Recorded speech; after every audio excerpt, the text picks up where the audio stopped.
안녕하십니까. 지금 남도에 가 계신다고요? 예, 지금 장흥에서 고흥으로 넘어가고 있습니다. 장흥에서 고흥으로? 예, 예. 꽤 오래 가 계시네요. 며칠간 일정으로 가신 거예요? 제가 지난번에 무등산에 서석대 올라갔다 온 이후에 서울 잠깐 들렀다가 예. 다시 이번에 1박 2일 일정으로 이번엔 다도의 연안 돌고 있습니다. 아. 신안부터 시작해서 예. 진도, 완도 찍고 오늘 장흥, 고흥 이렇게 갈 것 같습니다. 남도의 푸근한 정 느끼시죠?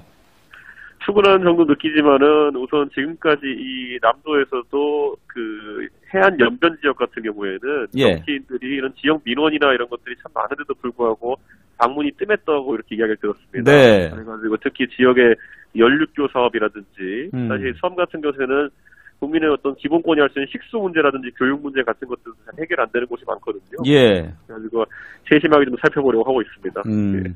서석대에서 사진 찍은 모습 봤습니다. 아주 멋지게 잘 나오셨던데요.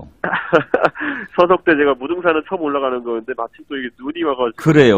무등산이라서 예. 그 서석대, 입석대 이렇게 돌아서 나오는데 제가 산 정상 올라가 본 것 중에는 가장 멋진 절경이었다 이런 예. 생각이 듭니다. 어떻게 그렇게 산 정상에 그렇게 넓은 공간이 펼쳐져 있고 정말 그 암석 하나하나 그렇게 멋진 모양새인지 깜짝 놀랐습니다. 나중에 여름에는 한번 다시 와보고 싶습니다. 그래요. 처음 가보셨다고 그러니까 주상절리 그게 예. 세계 유네스코 문화유산으로도 등재가 됐고요. 예, 예. 혹시 그걸 알고 가셨는지 모르겠는데 예. 인구 100만 이상의 도시에 예. 해발 1000m 이상의 산이 있는 곳은 세계에서 광주가 유일합니다. 아, 그렇습니까? 예. 그러네요, 생각해보니까. 네. 네. 우리 이준석 대표께서 지금 남도를 이렇게 돌고 계시니까 참 반갑고 또 한편으로는 감사한 마음도 들고 그런데 네. 이준석 대표에게 더 정확히는 이준석의 정치의 광주란 호남이란 뭐다 이렇게 얘기할 수 있을까요?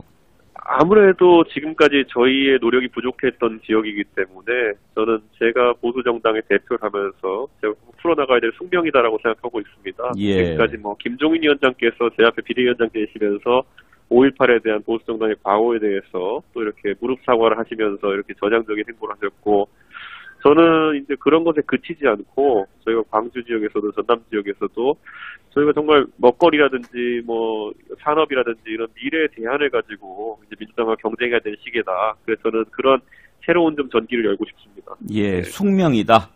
예. 예, 그렇죠. 하여튼 광주에서 정도 많이 느끼시지만 또 얘기도 많이 들으시고 예. 또 이준석 대표 좋아하는 분들이 그쪽에 꽤 많이 있으실 거예요. 예. 사진도 많이 찍어주시고. 예, 더 열심히 하겠습니다. 그렇게 해주시고 올라오시면 또 바로 우리 시사 1분지 또 나와주세요. 그렇게 하겠습니다. 예. 어제 토론은 어디서 보셨나요? 어제 토론은 이제 일 마치고 식사하고 저희가 숙소에서 저희 같이 간 당원들과 같이 봤습니다. 예. 누가 제일 잘한 것 같던가요?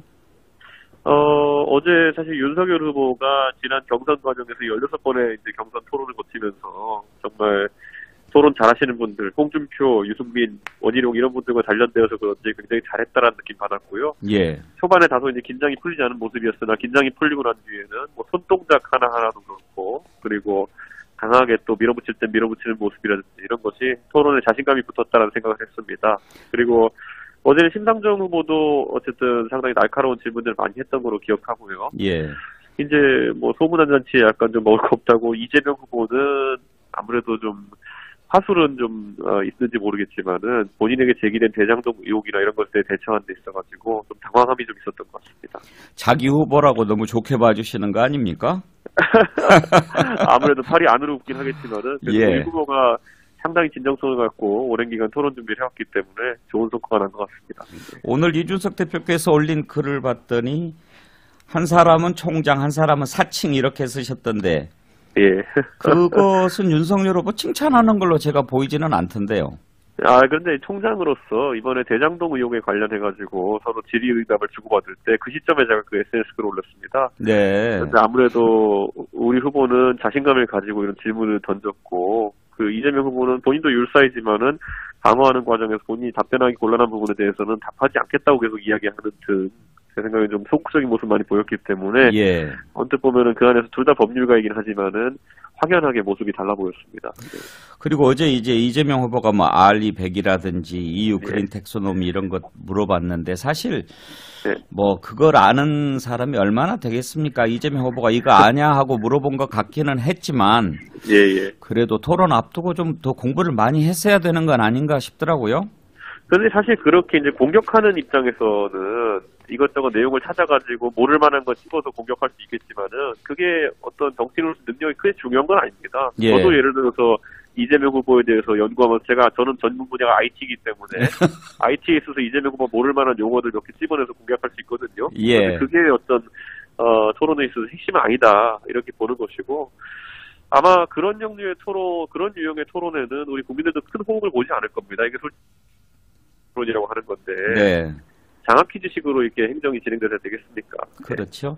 예. 그 부분은 그렇다 치고 다만 이제 청약 점수 40점 발언은 좀 아쉬웠어요. 왜냐하면 예. 그 전에 이제 청약예금 통장 관련해서 좀 곤혹스러운 적이 있었지 않습니까? 윤석열 맞습니다. 후보가. 예. 그러면 다른 건 몰라도 청약예금 분야만큼은 좀 제대로 공부를 해왔어야 되는 거 아닌가. 그런 예. 반응들이 많더라고요. 아마 우리 후보가 그 부분은 앞으로도 좀 반영하고 경청해야 될 부분이 아닌가 생각합니다. 특히 예. 의식주 문제에서 주 문제 같은 경우에는 대다수의 이제 국민들께서 청약제도를 활용해서 이제 사실 내 집 마련의 꿈을 꾸고 계신 상황이기 때문에 우리 후보가 좀 더 세심하게 살펴야 된다 생각하고요. 다만 우리 후보 같은 경우에는 공무원으로 이제 생활했고 독신의 상황이었기 때문에 본인이 최근까지 한 나이 50대 때까지 거의 지방을 돌면서 관사나 이런 곳에 거주했던 경험이 많습니다. 그러다 보니까 다른 분들이 내 집 마련을 위해 가지고 청약제도를 많이 살피고 할 때 그렇게 하지 못했기 때문에 모르는 부분이 있을 수 있겠지만은 그게 변명이 될 수는 없는 것이고 공부 열심히 해야죠. 네. 예. 그걸 보니까 그 전에 이회창 후보가 옥탑방을 몰라가지고 상당히 좀 구설에 올랐던 기억이 나더라고요. 예. 어제 토론을 참 많은 분들이 봤습니다. 첫 토론이라서 관심이 컸을 텐데 이렇게 시청률 3사를 합해보니까 예. 40%가 넘었더라고요. 그렇습니다. 얼마나 많은 사람들이 토론을 기다렸는가 알 수 있었는데 앞으로 이런 토론, 법정 토론 말고도 좀 더 많이 할 필요 있다고 느끼지 않으십니까? 저는 아무래도 대한민국에 여러 현안들이 많기 때문에 이번에 2시간만으로 충분히 해결되지 않은 분들이 많을 거다 이렇게 생각하고요. 다양한 주제로 이야기를 했으면 좋겠다라는 생각을 합니다. 그런데 뭐 사실 이 토론이라는 것이 법정 토론 3회 가지고 저는 저 같은 사람 부족하다고 생각하지만은 또 대선 일정이 30일 남은 상황 속에서 저희가 너무 밀집 배치하는 것도 어려운 측면이 있습니다. 그래서 최대한 여건이 허락되는 대로 저희가 토론을 많이 했으면 좋겠습니다. 예.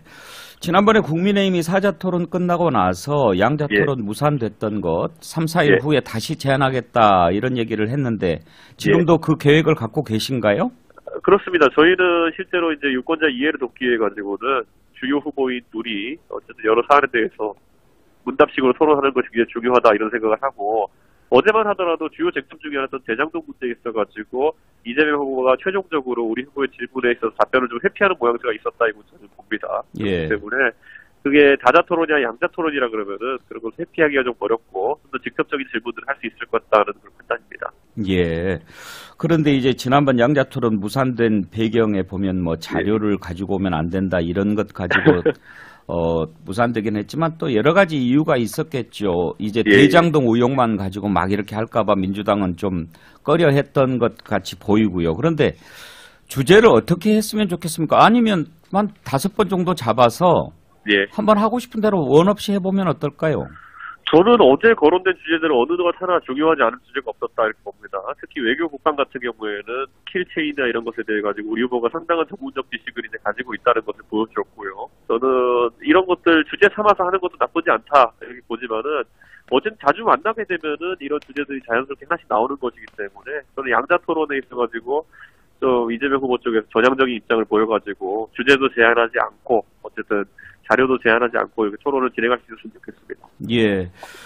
한두 가지만 더 여쭤보겠습니다. 혹시 지방에서 이렇게 여행하고 그러면 신문 제대로 못 보실 수 있죠?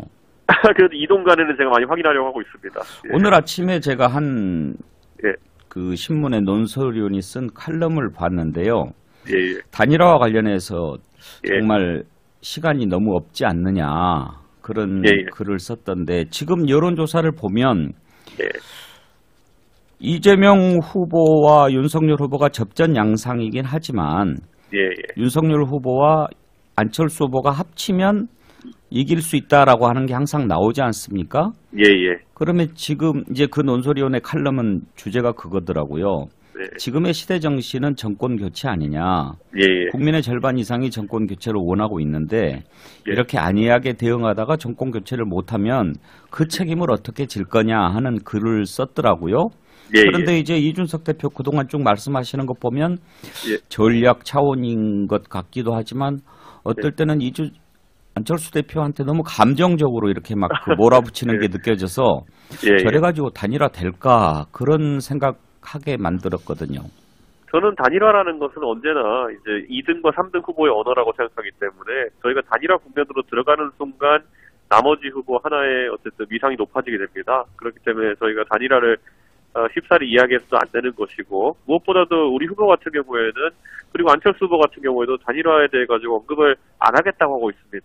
그렇기 때문에 지금 현재 30일가량 남은 선거에서 현실적으로 단일화가 진행되기는 어려운 측면이 있고요. 과거 선례를 본다 하더라도 보통 40일에서 44일 전쯤에 보통 단일화 협상이 시작되는데 아직은 단일화에 대한 언급 자체가 양당에서 공식적으로 없는 것을 보면은 추진되기는 어려워 보입니다. 단일화 가능성이 거의 없다 이렇게 보십니까? 저는 지금 상황에서 급하게 추진한다고 해서 후보 등록일 이전에 어떤 성과가 나오기는 어렵다 이런 생각을 합니다. 예. 그러면 단일화하지 않고 지금 구도로 가도 이길 수 있다고 보십니까? 저는 정당은 그렇게 목표를 해야 되는 것이고 지금 안철수 후보가 사실 오늘 보면은 굉장히 안철수 후보 측에서 날선 발언들을 했거든요. 그래서 뭐 제1야당에 대해서도 굉장히 폄하를 했고 그리고 저한테도 어쩌다 당대표 된 사람이라고 이제 공격하기도 했는데 단일화를 하고 싶은 사람들이라면 그런 좀 강한 워딩을 쓰지 않았을 것인데 그렇게 하는 거 보고 안철수 후보 측도 단일화에 관심이 없구나라는 생각을 하게 됐습니다. 네, 알겠습니다. 이 문제를 생각해 보셨는지 모르겠는데 제가 여쭤보고 싶은 내용은요. 예, 예.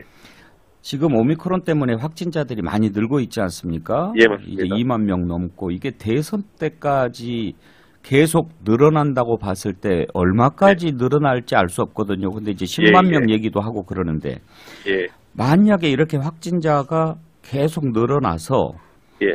10만 명 가까이 됐을 때 이분들을 투표를 어떻게 해야 되느냐 이 부분은 예, 예. 좀 당 차원에서 대책을 미리 좀 마련해야 되지 않을까 그런 생각이 들었어요. 저는 저희가 운영하는 투표소들이 지금 있는데 거기에 더해가지고 사실상 지금은 시간대를 나눠가지고 6시 이후에 뭐 투표한다 이런 얘기도 있던데 그것은 이제 법률상의 해석이 좀 따르는 부분이라서 봐야 되고 다만 투표소 중에서 사전투표소 같은 경우에는 이런 분들을 위해서 특별히 따로 운영하는 것이 좋다 이런 생각을 합니다. 예. 그래서 지역별로 보면 이제 사전투표소가 1개소씩 설치되어 있는데 그런 것들에 대해서 좀 확대를 한다든지 이런 걸 검토해야 되고 지금 시점에서 제가 봤을 때 그 확진자 수가 예측이 불가능하기 때문에 속단하기는 어렵지만은 그래도 아까 진행자 말씀하신 것처럼 몇십만 명 단위로 하게 된다면 이분들의 투표권이 실질적으로 제한됐을 때 예. 나중에 결과에 대해 가지고 상당한 논란이 있을 수밖에 없습니다. 그래서 저는 선관위에서 이거야말로 주력해서 국민의 투표권을 보장하기 위한 노력을 빨리 해야 된다 봅니다. 예. 그래도 마음속에 대비는 하고 계셨군요. 예, 예. 네, 알겠습니다. 오늘 인터뷰는 여기까지 하겠고요. 예. 아무쪼록 건강하게 남도 예. 잘 돌아보시고 정 흠뻑 느끼시고 예. 많은 얘기 들으시고 그렇게 예. 하고 올라오십시오. 예, 많이 공부하겠습니다. 네, 감사합니다. 예. 네.